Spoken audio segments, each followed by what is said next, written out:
重现辉煌。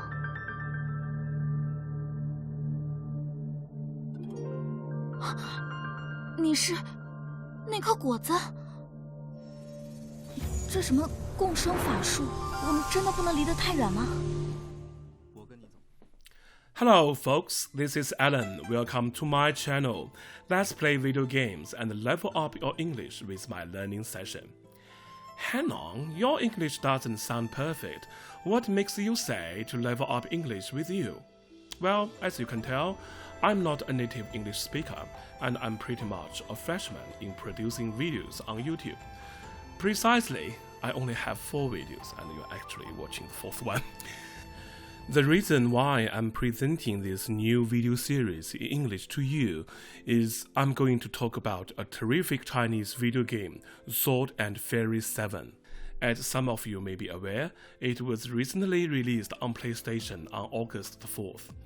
And it is the latest entry of the best well-known Chinese RPG franchise in nearly 27 years, but was only introduced to the West from its last publication in 2019. And I have heard lots of positive feedback from the players saying 7 has excellent progress in graphics and mechanics. They still have some flaws, but they earn deeper dives to play it through. But its English localization seems not doing a perfect job, as many English players found the translation a bit glitchy or even obscure when trying to understand some concepts of the Chinese mythology behind the story. So that is why I'm here as a native Chinese-speaking player to talk about this great game in English by a summarized walkthrough with my own commentary, but without too many Chinese phrases spelled in English, and will give you a deep reading into the concept of this game world with my own knowledge in the Chinese mythology.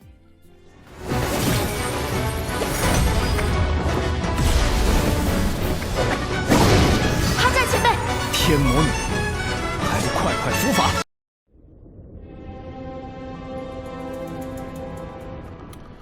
The game starts with a high-stake chase in the demon realm.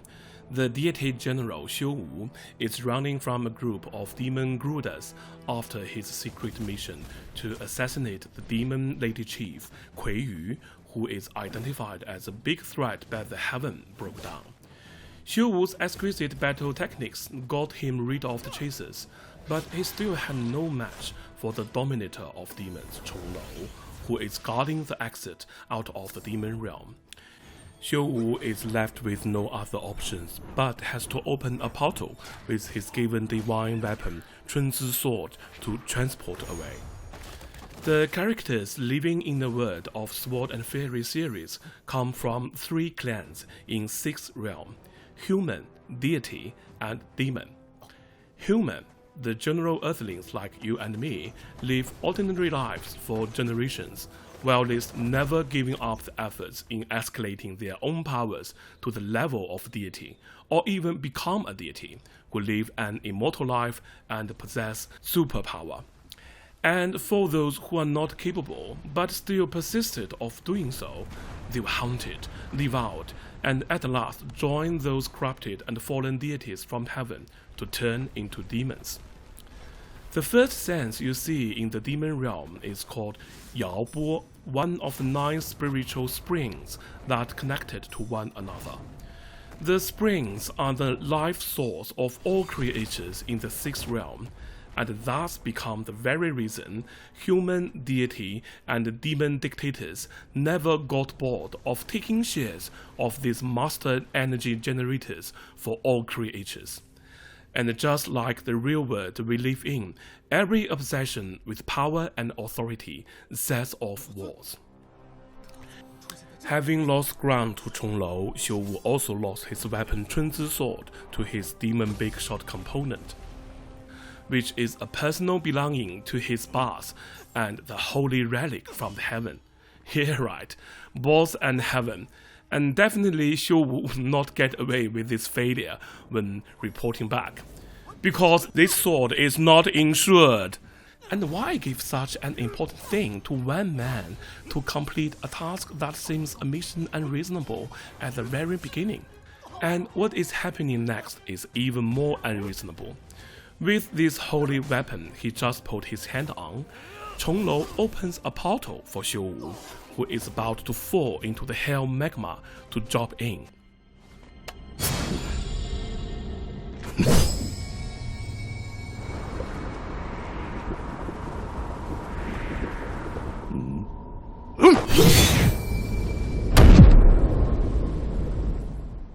Are you sure they didn't know each other before this battle? And in the next sense, it comes to a beautiful town in the human realm, Pingxi Village. And literally in Chinese, the name means lamina and brook. And you can see vibrant green, crystal stream, and warm sunshine. And wait, is that Xiu Wu falling off the sky? Well, so the portal transported him to the human realm. But why didn't Chonglou open a portal lower to the ground?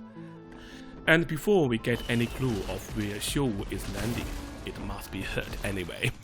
Our first lady, Yue Qingshu, comes on the stage, precisely speaking on a big bird. She is chased by a bull-looking monster for some reason and managed to get away and land in the forest next to Pingxi Village. Yue Qingshu is a disciple of Mingshu sect, and as I said before, humans set up expectations of living immortal lives or even becoming an immortal like deity. Those with great potential and experience establish sects to recruit disciples with the same purpose. And in the sect, people exercise and practice with the knowledge and expertise written on the scrolls that have been passed down by the previous mentors. Mingshu sect is one of them, who practice with spiritual creatures or companions that we always read in English novels, like the Owl of Harry Potter. Qingshu's companion is, how can I say, is that big bird Qingshu was riding on, but it can also turn into a tiny cute chumpy birdie when not a mount. On the way back to her sect, Qingshu spots a shining apple under the leaves. I can tell you the apple is a transform of Xiu Wu as he lost his stamina in the battle with Chonglou. But why an apple? Is he an apple spirit, or he was hungry and the apple was the last thing in his mind before losing consciousness? Well, that is something we will learn about later. But I think Qingshu must be very hungry as she is about to bite that apple, but is stopped by her birdie. And officially, this is the first encounter of our first man and lady. And it is even not a love at first sight, but love on the first bite. Heading back home, Qingshu got a long conversation with his grandpa, who is also the mentor of the sect. Well, in fact, the granddaughter is the only disciple, and Birdie is the only spiritual companion in the sect. The sect used to experience a glorious golden time, but the past decades have been a downfall, as no more spiritual companion could be found in the human realm, according to the official record in the scroll. Well, at least most of the other sect disciples are scrambled to become deities. Qingshu's only wish is to rebuild the sect with glories before Grandpa passes away.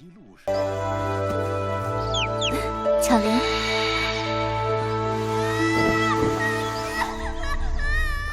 Oh, where does that come from? Wait, a boy carried by a giant eagle? Hey, you are not supposed to eat that. I mean, you are trespassing my territorial airspace.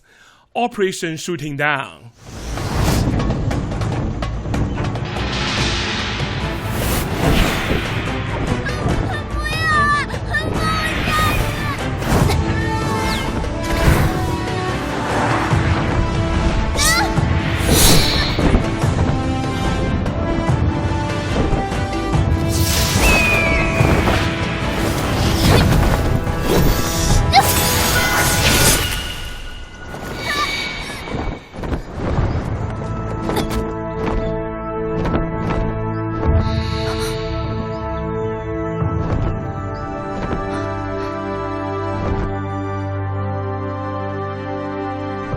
So who is that boy? And how will Xiu Wu meet Qing Shu in person before he's eaten as an apple?